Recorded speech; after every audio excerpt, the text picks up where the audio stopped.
আসসালামু আলাইকুম।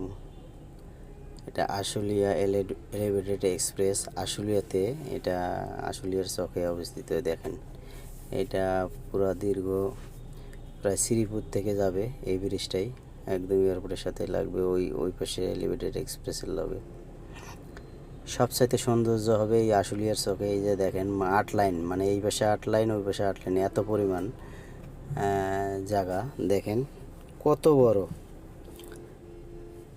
যাক, এদিকে প্রায় কমপ্লিট। হয়তো এই আশুলিয়া থেকে এদিকে যখন কমপ্লিট হবে কিছুটা ছাইরা দেবে, যেমন টঙ্গীর ফ্লাইওভার যেমন ছাইরা দিছে ওইরকম হইতে পারে। ছাইরা দিলে হয়তো আমাদের একটু ভোগান্তি কমে যাবে। এই যে রাস্তা যে এত খারাপ নিচে, রাস্তা খারাপ হওয়ার কারণ হয়েছে বৃষ্টি, ঘন ঘন বৃষ্টি, আর গাড়ি তো কম চলে না ভাই, বাংলাদেশে তো গাড়ি বহুত। ধন্যবাদ, ভালো থাকবেন। শেষ।